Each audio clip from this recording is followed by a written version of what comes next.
Hello बच्चों। Yes, क्या हाल चाल? बढ़िया, मस्त एकदम। चलिए बच्चों, आज हम देखेंगे केमिकल काइनेटिक्स का लेक्चर नंबर 3, जिसमें आज हम जानेंगे प्रथम कोटि की अभिक्रिया के लिए व्यंजक, शून्य कोटि की अभिक्रिया के लिए व्यंजक, और साथ ही साथ देखेंगे प्रथम कोटि की अभिक्रिया के लिए अर्धआयिक काल। ये तीनों इंपॉर्टेंट टॉपिक हैं। और आप बता दें, न्यूमेरिकल जब एग्जाम में आता है तो यहाँ पे वेग व्यंजक क्या होता है, वेग स्थिरांक क्या होता है, उस पर हम कैसे न्यूमेरिकल हल करेंगे। तो सबसे पहले आपको फार्मूला याद होना चाहिए। तो फार्मूला कैसे बनेगा, उसके लिए आज का लेक्चर इंपॉर्टेंट होने वाला है। यस, तो उठा लीजिए कापी कलम, हो जाए तैयार, करते हैं लेक्चर की शुरुआत। यस, तो बच्चों सबसे पहले पहला हेडिंग बनेगा प्रथम कोटि की अभिक्रिया के लिए व्यंजक। तो आपको बता दें यहाँ पर एक लॉजिक वाली बात कि प्रथम कोटि की अभिक्रिया होता क्या है। प्रथम कोटि का मतलब होता है कि जहाँ पर रिएक्टेंट्स की पावर 1 होगी, मतलब आर्डर 1 होगा, यानी कि डिग्री 1 होगा। यानी साफ साफ होता है कि प्रथम कोटि की अभिक्रिया दैट मीन्स ऐसी अभिक्रिया या इस प्रकार की अभिक्रिया जिसमें केवल और केवल एक ही अभिकारक की सांद्रता पर निर्भर होता है उनका वेग। अगर आप इसको लिखना चाहते हो तो कैसे लिखोगे? तो बच्चों यहाँ पर लिखेंगे वे अभिक्रिया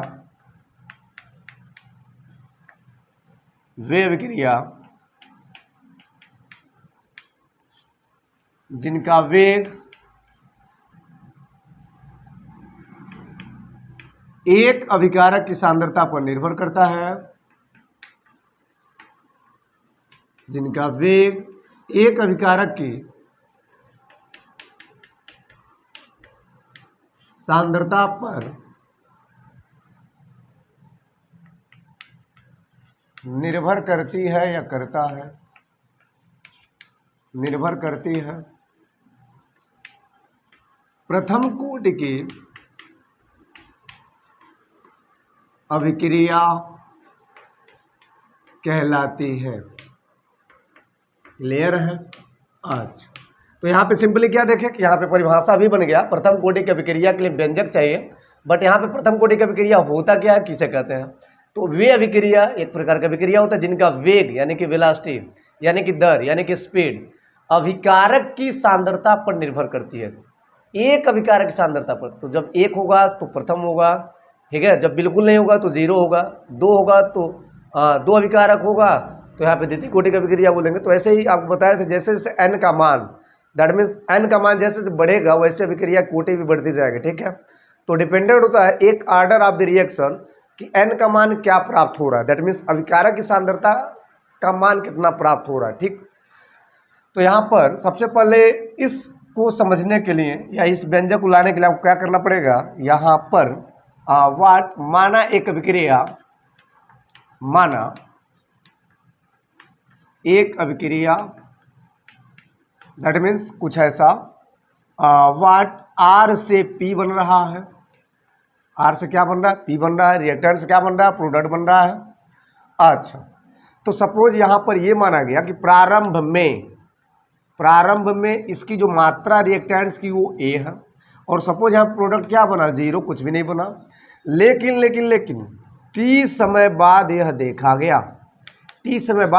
गया कि यहाँ पर प्रोडक्ट बन गया एक्स, कुछ मात्रा बचा, और यहाँ पर जब रिएक्टेंट्स की बातें हो रही है तो हम प्रारंभिक मात्रा में से जो बना उसको घटाएंगे तो बचेगा, यानी कि यूं बोले कि शेष मात्रा बच जाएगा। तो प्रारंभ में ए था रिएक्टेंट्स के फॉर्म में, और यहाँ पर प्रोडक्ट क्या था? जीरो, और टी समय बाद ऐसा देखा गया कि यहाँ प्रोडक्ट क्या बना? एक्स बना है, और यहाँ पर रिएक्टेंट्स यानी कि जो मात्रा है वो शेष मात्रा है ए माइनस एक्स। चलिए अब आगे बढ़ाते हैं। तो यहाँ पे क्या लिखेंगे? वेग दर नियम से या वेग नियमानुसार या वेग नियम से, कुछ भी लिखो। आज आर का मतलब दर यानी कि वेग, कांस्टेंट दैट मीन्स रिएक्टेंट्स पे पावर कितना? 1। अच्छा, तो यहाँ पर जो आर है वो क्या है? टी समय बाद ए माइनस एक्स है। तो आर हो जाएगा बच्चों के इंटू ए माइनस एक्स, राइट। ये सपोज दैट पहला इक्वेशन। और इसी प्रकार बलगतिकी से क्या होता है? बलगतिकी से नियमानुसार आर इक्वल टू होता है dx अपॉन dt। क्लियर है? अच्छा, ये सपोज आप सेकंड कंसाइडर कर लो। तो बस आपको ये दोनों आना चाहिए। अब समीकरण 1 और 2 को जरा ध्यान से देखें तो क्या लिखेंगे, समीकरण 1 और 2 से फ्रॉम 1 एंड 2 आज क्या मिल रहा है, क्या मिल रहा है K A minus X equal to D X upon D T. आज यहाँ फाइनली बच्चों क्या होगा, यहाँ फाइनली बच्चों हो जाएगा के डी टी और इसको हम इधर ढकेलेंगे तो हो जाएगा एक्स वाला प्रॉपर्टी नीचे यानी ए माइनस एक्स। अगर हम ध्यान से देखें तो यहाँ पर मैथमेटिकल प्रॉपर्टी की आवश्यकता पड़ेगी, इंटीग्रेशन की आवश्यकता पड़ेगी, यानी क्या लिखेंगे, समाकलन करने पर कर दीजिए समाकलन तो क्या हो जाएगा के डी टी क्या हो जाएगा D x by D T.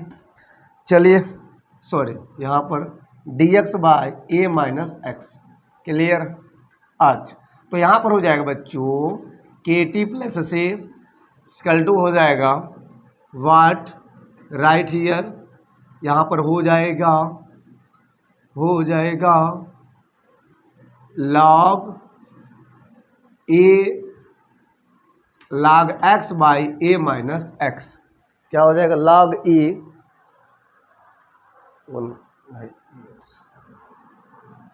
यहाँ पर हो जाएगा log e और आप इसका जानते हो 1 बाई एक्स का और a माइनस एक्स हो जाएगा। क्लियर है, ये इंटीग्रेशन का कमाल है। अच्छा अब यहाँ पे क्या देख रहे हो कि यहाँ पर कुछ देख लिया आपने अगर तो बता दीजिए।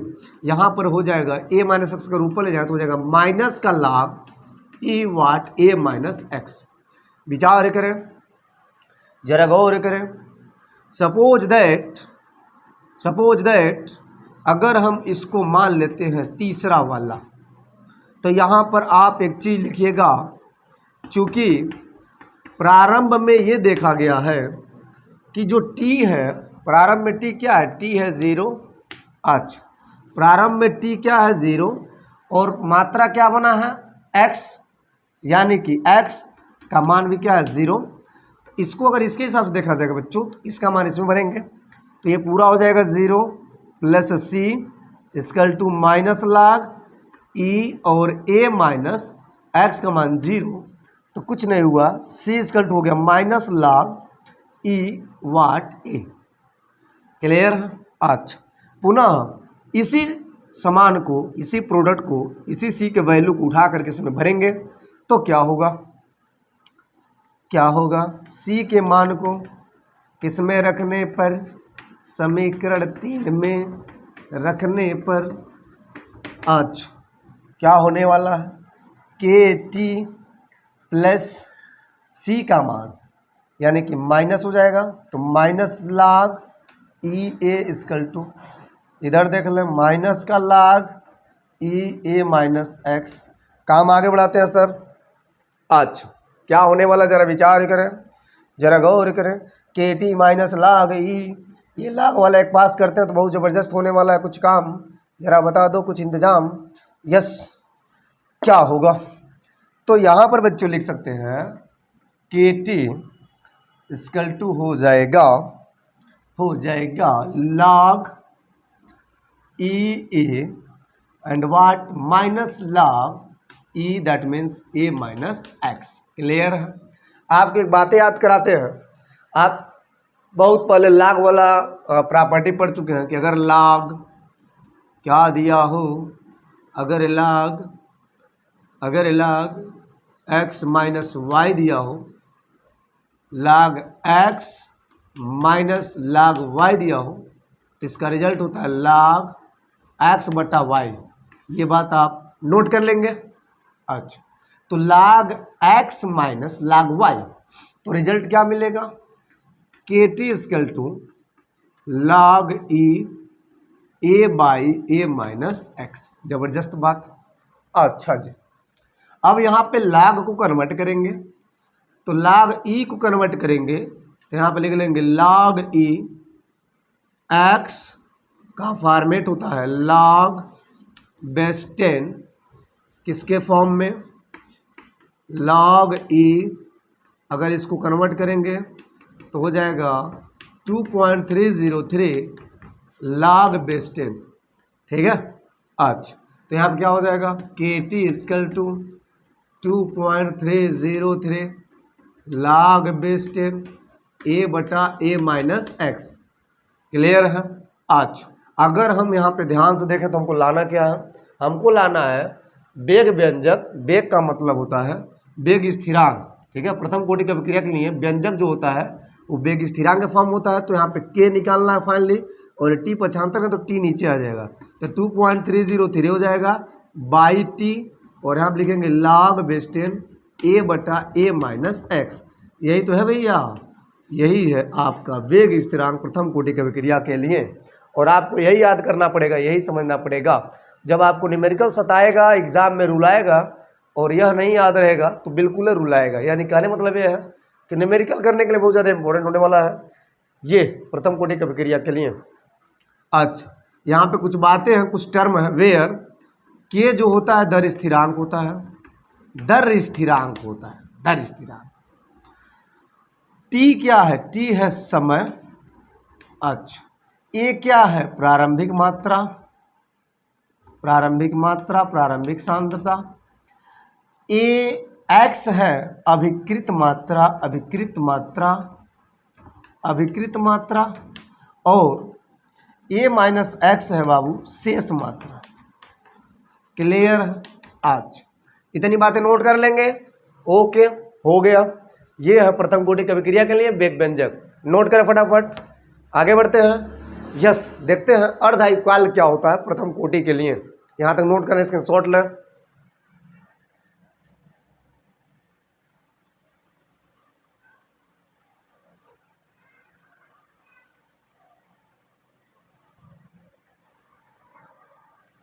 अच्छा, कर लिया, कर लिया। चलिए मिटा देते हैं, 1 2 3 मिटा दें। ओके,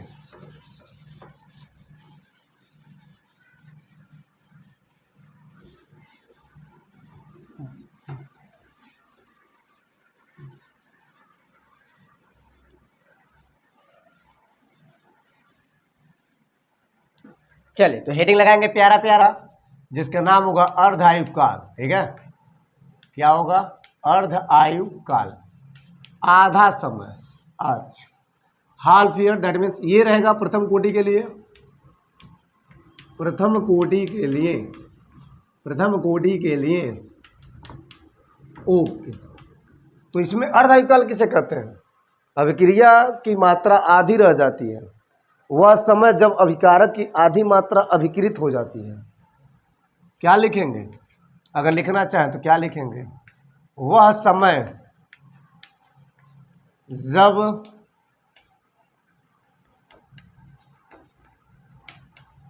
अभिकारक की आधी मात्रा, आधी मात्रा अभिकृत हो जाती है, ऐसे लिख सकते हैं, अभिकृत हो जाती है, अभिकृत हो जाती है। क्लियर है। आज अभिकारक की आधी मात्रा क्या हो जाती है, अभिकृत हो जाती है। क्लियर है। ओके, इसे टी हाफ से प्रदर्शित करते हैं। आपको बता दें, इसे टी हाफ ऐसे लिखें, टी हाफ से प्रदर्शित करते हैं। जो प्रथम कोटि के लिए अर्धायुकाल होता है क्या बोलते हैं, टी हाफ बोलते हैं। एक भाषा में और बोल सकते हैं,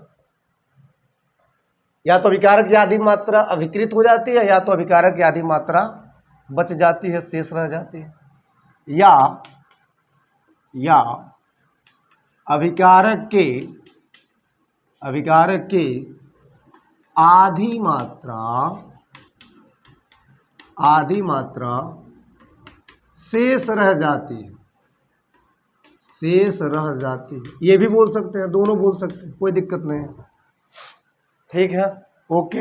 अच्छा, मतलब ये होगा, मतलब ये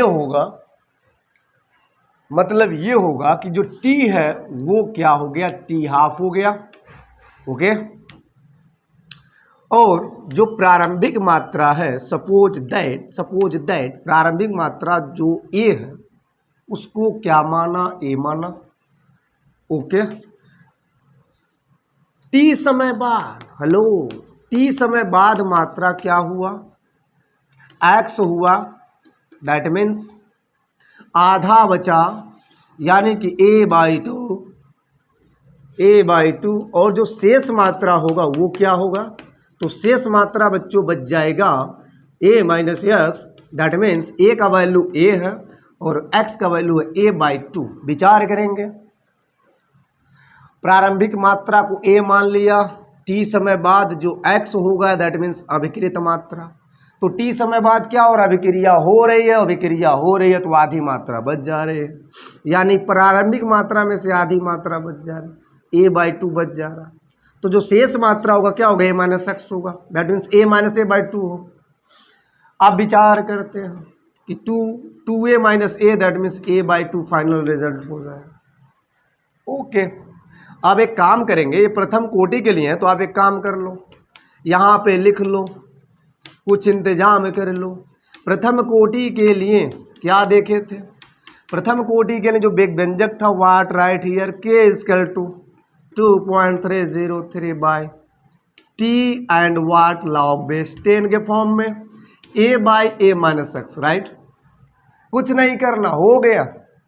बस आप एक काम कर लो, पूरे मान को उठा के पुट कर दो, एक्स का मात्रा और ए माइनस एक्स का मान, तो हो जाएगा 2.303 बाई टी तो टी नहीं, टी हाफ हो जाएगा, और यहाँ पर लॉग रहेगा बेस टी।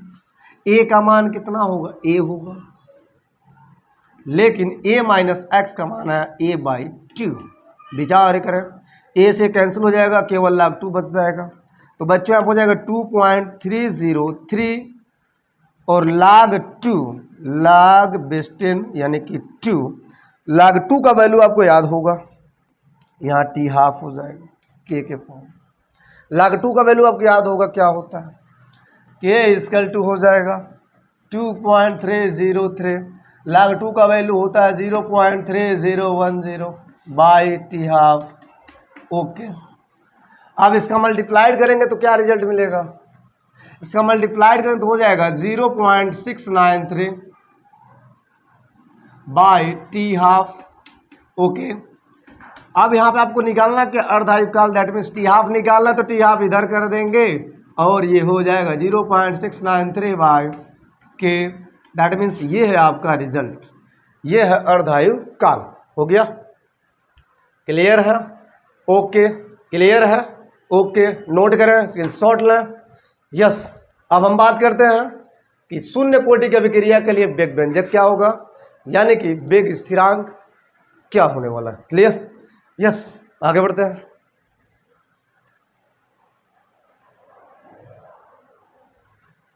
ओके, छोटी छोटी बातें हैं जो आगे बहुत बहुत बड़ी बातें कराएंगे आपसे। शून्य कोटि की अभिक्रिया के लिए वेग व्यंजक, शून्य कोटि की अभिक्रिया के लिए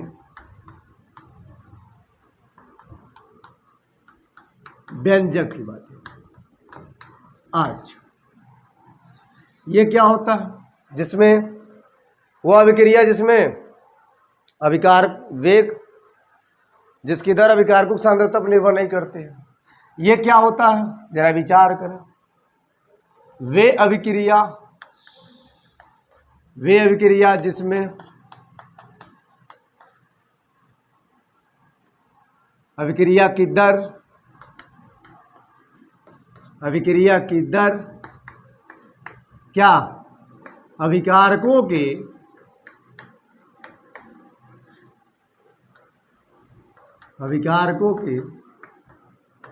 सांद्रता, अभिकारकों की सांद्रता पर निर्भर नहीं करती है, शून्य कोटि की अभिक्रिया कहलाती है। ओके, हो गया। चलिए विचार करते हैं, जरा गौर करते हैं। तो इसमें अभिकारकों की दर, अभिक्रिया की दर अभिकारकों की सांद्रता पर बिल्कुल निर्भर नहीं करेगी, यानी क्या होने वाला है कि सपोज यहाँ पर लेटस दैट रिएक्शन, फिर से एक बार और मानेंगे, माना एक अभिक्रिया, माना एक अभिक्रिया कैसे हो रही है देख लो जरा। आर से बन गया पी, ओके, जैसे प्रथम कोटि का किए थे। तो यहाँ पर प्रारंभ में आपको बता दें कि टी क्या होगा 0, और प्रारंभिक जो मात्रा होगा ए, कुछ नहीं बनेगा 0, और यहाँ पर बन जाएगा x, that means a minus x. ये है t समय बाद, जब t बराबर t हो, या डायरेक्ट लिखोगे t समय बाद, t समय बाद हो रही है कुछ मुलाकात, ठीक है। तो प्रोसेस सब वही रहेगा, दर नियमानुसार क्या होने वाला है, R इक्वल टू के, एंड रिएक्टेंट्स के फॉर्म में क्या होगा 0 होगा। तो रिएक्टेंट्स में चाहे जो भी है 0 हो जाएगा, मतलब 1 हो जाएगा। पावर जब 0 तो क्या होता है 1 होता है। तो के इक्वल टू क्या हो जाएगा, के आर इक्वल टू के हो जाएगा, ऐसे आप लिख सकते। ओके, क्लियर है। अब एक बात और नोट करने वाली बात, बलगतिकी से अगर बलगतिकी से देखें तो आर क्या होगा dx by D T. Clear. Suppose let us that second equation, समीकरण एक और दो से देख लीजिए। तो क्या देख रहे हैं, समीकरण एक और दो से क्या देख रहे हैं, कुछ तो देख रहे हैं। यस, के इक्वल टू हो जाएगा dx अपॉन डी टी, और यहाँ पर हो जाएगा k d t equal to dx। समाकलन कर रहे हैं बच्चों, जैसे उसमें किए थे, बिंदास करते हैं। समाकलन करने पर क्या हो जाएगा, के टी इक्वल टू हो जाएगा केवल x हो जाएगा। डायरेक्ट इंटीग्रेट करेंगे या तो कर दो k d t equal to D x, यहाँ पर हो जाएगा k T equal to x, right. अच्छा, एक बात और लॉजिक वाली बात कि प्रारंभ में आपने देखा था कि जो t है वो भी 0 था और x भी 0 था, मतलब क्या हुआ, एक यहाँ पर कुछ तो छोड़ रहे हैं, कि t plus c equal to x. प्रारंभ में t 0 था, x 0 था, तो क्या हो जाएगा, यहाँ पर देख लो t 0 यानी कि c इक्वल टू हो जाएगा x का मान 0। और सपोज दैट इसको मानते तीसरा, तो अब इस c के मान को तीसरा में भरेंगे, तो क्या लिखेंगे समीकरण 3 से। एक बार और चेक करते हैं समीकरण 3 से, तो c का मान 0 है, तो यहाँ पे 0, तो के टी इक्वल टू क्या हो जाएगा बच्चों x। बात करते इधर कि आपने भी लाया के टी इक्वल टू x, तो आपको लाना क्या k, तो k इक्वल टू हो जाएगा x बाई टी। बहुत प्यारा सा सुंदर सा बात, यस हो गया। ये है शून्य कोटि की अभिक्रिया के लिए व्यंजक। क्लियर है, यस। तो आज का लेक्चर इतना ही, मिलते हैं अगले लेक्चर में अगले अंदाज में कुछ और टॉपिकों का डिस्कशन करते हुए। यस, तो उम्मीद करते क्लियर हुआ होगा। कमेंट कर बताया कि आज का लेक्चर कैसा लगा। यस।